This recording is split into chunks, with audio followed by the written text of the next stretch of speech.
Hello dear students. पिछले video lecture में हम मेंडलवाद के अपवाद या विचलन के बारे में स्टडी कर रही थी। मेंडलवाद के अपवाद या विचलन वो होते हैं जो मेंडल के नियमों का पालन नहीं करते हैं। उस वीडियो लेक्चर में हमने नंबर 1 अपूर्ण प्रभाविता और नंबर 2 सहप्रभाविता के बारे में स्टडी कर ली थी। अब बढ़ते हैं उससे आगे। बहुविकल्पी एलील। जब जीन 2 से अधिक प्रकार के एलील युक्त हो तो उसे बहुविकल्पी एलील कहा जाता है। उदाहरण मानव रुधिर समूह की वंशागति। मानव रुधिर के 4 लक्षण प्रारूप फिनोटाइप व 6 जीनोटाइप होते हैं जो निम्न प्रकार हैं। लक्षण प्रारूप ए यानी ब्लड ग्रुप ए जो है उसका जीन प्रारूप होता है IA ये एक जीन प्रारूप हो गया। और दूसरा जीन प्रारूप है इसका IA अर्थात IA भी ब्लड ग्रुप ए को दर्शाता है और IA भी ब्लड ग्रुप ए को दर्शाता है। लक्षण प्रारूप या फिनोटाइप बी का जीन प्रारूप IB और का मतलब होता है अथवा IB अर्थात IB भी लक्षण प्रारूप बी को दर्शाता है या ब्लड ग्रुप बी को दर्शाता है और IB भी ब्लड ग्रुप बी को दर्शाता है। ब्लड ग्रुप AB या फिनोटाइप AB का जीनोटाइप होता है IAIB और ब्लड ग्रुप O या फिनोटाइप O का जीन प्रारूप या जीनोटाइप होता है I0। आपको यहां पर यह ध्यान रखना है कि IA और IB दोनों प्रभावी जीन होते हैं जबकि I0 अप्रभावी जीन होता है या इसे IO भी कह सकते हैं। ये अप्रभावी जीन होता है जो IAIB द्वारा हमेशा दबाया जाता है। आगे देखो, मानव के 4 रक्त समूह का एक एकल जीन द्वारा निर्धारण होता है। एक जीन के 3 एलील IAIB I0 होते हैं। अभी तक आपने पढ़ा है कि जीन जो है वो जोड़े में पाया जाता है, उसके 2 ही एलील होते हैं, लेकिन इस केस में एक जीन के 3 एलील होते हैं। यानी I के 3 एलील है IAIB I0 और ये तीनों एलील मिलकर चारों ब्लड ग्रुप का निर्धारण करते हैं। जब IAIB दोनों प्रभावी हो तो रक्त समूह AB होगा और जब I0 प्रभावी हो तो रक्त समूह O होता है। जैसे सपोज करो पिता का ब्लड ग्रुप है A और माता का ब्लड ग्रुप है B, तो यहां पर A का जीनोटाइप क्या होगा IAI0, यहां पे मैंने आपको बताया है, और B का जीनोटाइप क्या होगा IBI0 या IO, इसे IO भी कह सकते हैं। अब मैंने आपको पहले बताया था कि ये डायग्राम आपको ड्रा करना सीखना होगा, बनाना सीखना होगा, क्योंकि संपूर्ण जेनेटिक्स के चैप्टर्स में यही डायग्राम काम आता है। अब इस डायग्राम में इनके मान रखते हैं IA, IO, IB, IO। इस IO को I0 भी कह सकते हैं। अब देखो क्या आता है IAIB, IAIO, IBIO, IOIO। यहां पर IAIB किसका सिंबल है? देखो ब्लड ग्रुप AB का। IAIO किसका सिंबल है? ब्लड ग्रुप A का। IBIO किसका सिंबल है? ब्लड ग्रुप B का। IOIO किसका सिंबल है? ब्लड ग्रुप O का। कहने का तात्पर्य यह है कि अगर पिता का ब्लड ग्रुप A है और माता का ब्लड ग्रुप B है तो उनसे जो संतान होगी उनका कोई भी ब्लड ग्रुप हो सकता है, यानी चारों ब्लड ग्रुप में से उनका कोई भी ब्लड ग्रुप हो सकता है। संभावना ये होती है कि जो पहली संतान होगी उसका ब्लड ग्रुप होगा AB, दूसरी संतान A, तीसरी संतान B, चौथी संतान जो होगी O होगी। संभावना ये होती है। लेकिन जब माता या पिता यानी पिता का ब्लड ग्रुप A और माता का ब्लड ग्रुप B है तो चारों ब्लड ग्रुप की संतान उन्हें हो सकती है। अब देखो, यदि पिता का रुधिर समूह A और माता का रुधिर समूह B हो तो इनसे उत्पन्न संतान में रुधिर समूह ABABO हो सकता है। अभी मैंने आपको बताया था। देखो, आपको यहां पर एक चीज अच्छे से याद करनी है। जो A है उसका जो जीन है IA ये भी हो सकता है। इस IAIA में दोनों प्रभावी जीन हैं और ए का सिंबल यानी ए का जीनोटाइप IAIO भी हो सकता है। आपको मैंने पहले बताया था कि ए और बी यानी IA और IB प्रभावी जीन है जबकि IO अप्रभावी जीन है। तो इसका सिंबल ए का सिंबल या जीनोटाइप IAIA जब होगा तो दोनों प्रभावी जीन होंगे, यानी होने वाली संतान जो है ए प्रभावी होगी, और IAIO होगा तो ये ए जो है इस ओ पे प्रभावी होगा, ये भी ए का सिंबल है। बी का सिंबल IBIB, दोनों जीन प्रभावी हैं, ये बी का सिंबल है। अगर IBIO इसका सिंबल है तो भी ये ब्लड ग्रुप कौन सा है? बी। अब देखो अगर AB ब्लड ग्रुप है तो AB ब्लड ग्रुप का जीनोटाइप होगा IAIB। अब बात करते हैं ब्लड ग्रुप O की। अगर O ब्लड ग्रुप है तो उसका सिंबल होगा IOIO। यहां पर आपको नोट में यह ध्यान रखना जरूरी है कि IAIB और I0 ये एक ही जीन से उत्पन्न होते हैं और उस जीन का नाम क्या है? IAIB दोनों प्रभावी डोमिनेंट कह सकते हैं इसको, डोमिनेंट या प्रभावी जीन है, जबकि IO जो है रिसेसिव या अप्रभावी जीन है। अब सपोज करो अगर पिता का ब्लड ग्रुप A है और माता का ब्लड ग्रुप B है तो उनकी जो होने वाली संतान है वो ABABO हो सकती है। इसके बारे में हम पढ़ चुके हैं। अगर सपोज करो पिता का ब्लड ग्रुप A है और माता का ब्लड ग्रुप AB है तो उनकी होने वाली संतान में क्या क्या ब्लड ग्रुप हो सकते हैं? आपको पता है A का जीनोटाइप क्या था? IAIO और AB का IAIB। अब हमें वही डायग्राम को ड्रॉ करना पड़ेगा। यहां पे मान रखते हैं IA, यहां पर IO यानी A का, यहां पर IAIB यानी AB का। अब देखते हैं यहां पे क्या आता है, देखो IAIA, IAIB, IAIO, IBIO। तो IAIA ये किसका प्रतीक है? जीनोटाइप है ब्लड ग्रुप A का। IAIB ये किसका जीनोटाइप है? ब्लड ग्रुप AB का। IAIO ये किसका ब्लड ग्रुप है? जीनोटाइप है ब्लड ग्रुप A का। IBIO ये जीनोटाइप कौन से ब्लड ग्रुप का है? Blood group B।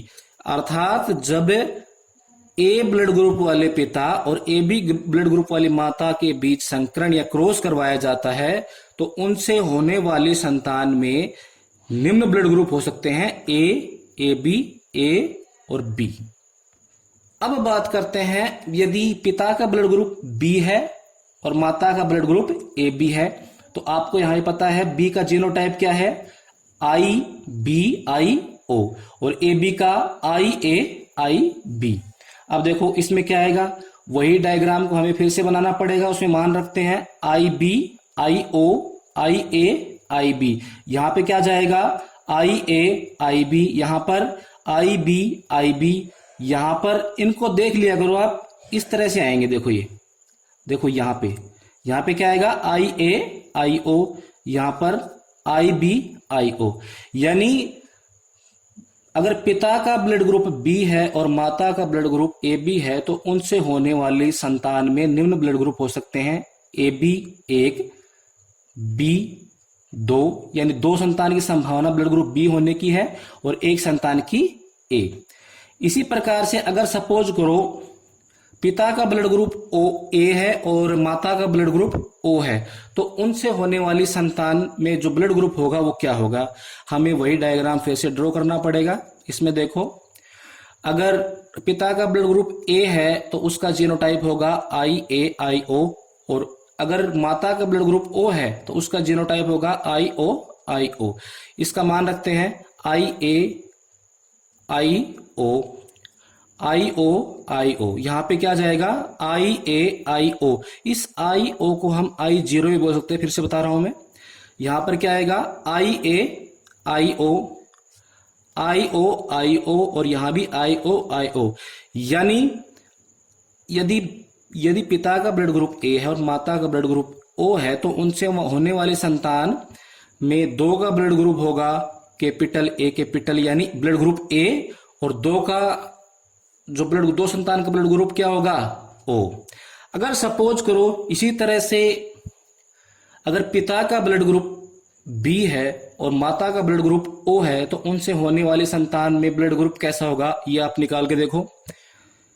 अब देखो आगे, अगर पिता का ब्लड ग्रुप ए बी है और माता का ब्लड ग्रुप है ओ, तो ए बी का जीनोटाइप क्या है, आई ए आई बी, और ओ का जीनोटाइप क्या है, आई ओ आई O.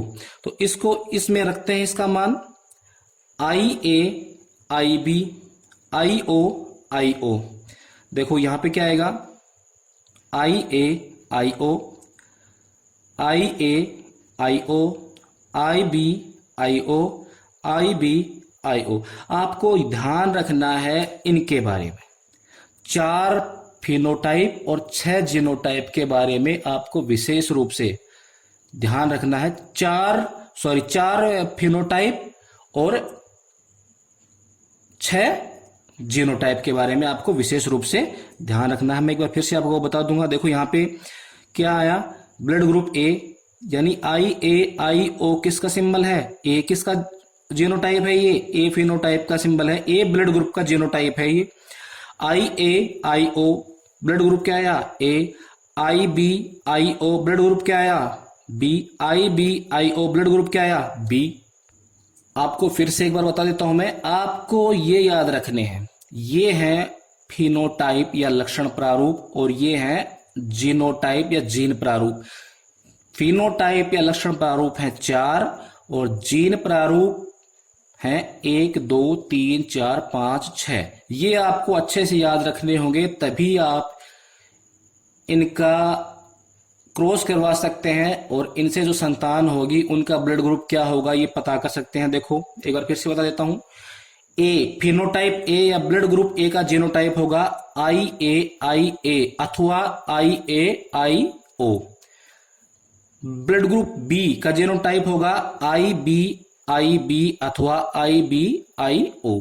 Blood group A B का जीनोटाइप होगा आई ए आई बी और ब्लड ग्रुप ओ का जीनोटाइप होगा आई ओ। ठीक है। बहुविकल्पी एलील के बाद मेंडल के 4th अपवाद घातक जीन के बारे में स्टडी करते हैं। घातक जीन ऐसे जीन जिनकी उपस्थिति जीवों के लिए हानिकारक हो घातक जीन कहलाते हैं और इनसे जीवों की मृत्यु हो जाती है। इस घटना को क्या कहते हैं, घातकता कहा जाता है। उदाहरण, चूहों में त्वचा का रंग। सपोज करो एक चूहा पीले रंग का है जिसके जीन का जोड़ा है कैपिटल वाई और एक चूहा भूरे रंग का है जिसका सिंबल है स्मॉल वाई। वही डायग्राम फिर से बनाना पड़ेगा, इसमें इसका मान रखते हैं कैपिटल वाई स्मॉल वाई। यहाँ पे क्या आएगा, capital Y small Y, capital Y small Y, capital Y small Y, capital Y small Y. आ गया। अब इसमें क्या होता है कि कैपिटल वाई स्मॉल वाई पर क्या है, प्रभावी है। मेंडल के प्रभाविता के नियम के अनुसार F1 पीढ़ी में कैपिटल लेटर्स का जो जीन होता है वो स्मॉल लेटर्स के जीन को प्रेस करता है, यानी एक लक्षण दूसरे लक्षण को दबाता है। तो यहां पर F1 पीढ़ी में जितने भी चूहे प्राप्त हुए सब के सब पीले रंग के चूहे थे। अब इन दोनों के बीच क्रॉस करवाते हैं तो देखो क्या आता है, capital Y small Y, capital Y small Y. वही डायग्राम बनाते हैं, फिर से उसका मान रखते हैं। यहां पर कैपिटल वाई आ गया और यहां पर कैपिटल वाई, यहां पर कैपिटल वाई स्मॉल वाई, यहां पर कैपिटल वाई स्मॉल वाई, यहां पर स्मॉल वाई। यानी एक चूहा हमें कैसा प्राप्त हुआ, शुद्ध पीला, 2 चूहे अशुद्ध पीले और एक भूरा, शुद्ध भूरा। तो आपको ध्यान ये रखना है कि घातक जीन वो होती है अगर समयुग्मजी प्रभावी अवस्था में जीन आ जाती है तब वो घातक हो जाती है। अब देखो इसमें समयुग्मजी प्रभावी अवस्था कौन सी है, समयुग्मजी है लेकिन प्रभावी अवस्था न होकर कौन सी अवस्था है, अप्रभावी। विषम युग्मजीय अवस्था है, ये भी विषम युग्मजीय अवस्था है। और ये देखो कैपिटल वाई दोनों समयुग्मजीय अवस्था है और कैपिटल वाई यहां पर क्या है, प्रभावी जीन है। तो ये जो F2PD में जो पीला चूहा उत्पन्न हुआ है इसकी क्या हो जाएगी, इसकी मृत्यु हो जाएगी। देखो कुएनोथ के अनुसार, कुएनोथ वैज्ञानिक का नाम है, कुएनोथ के अनुसार चूहों में त्वचा के रंग की वंशागति के परिणाम मेंडल के विसंयोजन के नियम के अनुरूप नहीं होते। चूहों में पीला रंग जीन कैपिटल वाई की उपस्थिति के कारण व भूरा रंग स्मॉल वाई जीन के कारण होता है। जब F1 पीढ़ी में संकरण करवाया जाता है तो F2 पीढ़ी में पीले व भूरे चूहों में अनुपात 2:1 प्राप्त होता है, क्योंकि एक पीला चूहा उसमें मर जाता है जो समयुग्मजीय अवस्था में होता है, क्योंकि समयुग्मजीय पीले चूहे मर जाते हैं।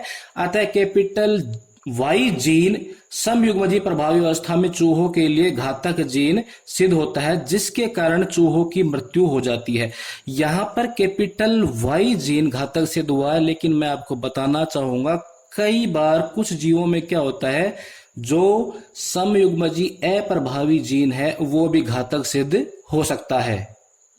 अब देखो इसको हम अच्छे से समझ सकते हैं घातक जीन क्या होता है। सपोज करो एक चूहा पीले रंग का है जिसका सिंबल है कैपिटल वाई, और एक चूहा जो है वो भूरे रंग का है जिसका सिंबल है स्मॉल वाई। प्रभाविता का नियम मेंडल का क्या कहता है, नंबर 1 नियम वो ये कहता है कि जब एक जोड़ी विपरीत लक्षणों वाले जनकों के मध्य संकरण करवाया जाता है तो एक जनक के लक्षण दूसरे जनक के लक्षण को दबा लेते हैं। देखो इनका मान रखते हैं, ये डायग्राम बनाते समय मान रखते हैं कैपिटल वाई स्मॉल वाई। यहां पे क्या आ गया देखो, capital Y small Y, capital Y small Y, capital Y small Y, capital Y small Y. यानी F1 पीढ़ी में प्रभाविता के नियम के अनुसार इस कैपिटल वाई ने इस स्मॉल वाई को क्या किया, दबा लिया, यानी इससे अपना प्रभाव दिखाने का टाइम ही नहीं दिया, इसको पूरी तरह से दबा लिया। तो F1 पीढ़ी में जो चूहे उत्पन्न होंगे सभी पीले चूहे उत्पन्न होंगे। अब इनके बीच F2 पीढ़ी में क्रॉस करवाया जाता है, उससे क्या मिलता है देखो, capital Y small Y, capital Y small Y के बीच क्रॉस करवाते हैं या संकरण करवाते हैं। वही डायग्राम फिर से बनाते हैं और उसमें मान रखते हैं capital Y small Y, capital Y small Y. अब देखो इसमें क्या आता है, capital Y small Y, capital Y small Y, sorry capital Y capital Y, capital Y small Y, capital Y small Y और small Y small Y. Small Y यहां पर किसका सिंबल है, मैंने आपको पहले बताया था भूरे चूहे का सिंबल है। Capital Y small Y, capital Y small Y ये पीले रंग के चूहे का सिंबल है, और ये कैपिटल वाई शुद्ध पीले चूहे का सिंबल है, जबकि ये अशुद्ध पीला। देखो घातक जीन क्या होता है, जब समयुग्मजीय प्रभावी जीन होता है तो वो जीन क्या करता है, चूहे को मार देता है। यहां पे मुझे ये बताओ इन चारों में से समयुग्मजीय प्रभावी क्या है। देखो समयुग्मजीय है ये स्मॉल वाई, लेकिन अप्रभावी क्यों है, क्योंकि ये कैपिटल वाई द्वारा दबा दिया जाता है। अब देखो ये विषमयुग्मजीय है, ये भी विषमयुग्मजीय है। कैपिटल वाई ये है समयुग्मजीय प्रभावी जीन, क्योंकि यहां पे कैपिटल वाई जो है वो प्रभावी जीन है और ये शुद्ध पीला यानी समयुग्मजीय, तो इसकी मृत्यु हो जाती है। अब इसका जीनोटाइप निकालेंगे तो क्या आएगा, आना क्या चाहिए था 1:2:1, आया क्या, ये तो मर गया, तो इसका जीनोटाइप क्या आया 2:1। मैं आपको फिर से बताना चाहूंगा, कई बार क्या होता है समयुग्मजीय अप्रभावी जीन है वो भी घातक सिद्ध हो सकता है, उसके कारण भी जीव की मृत्यु हो सकती है।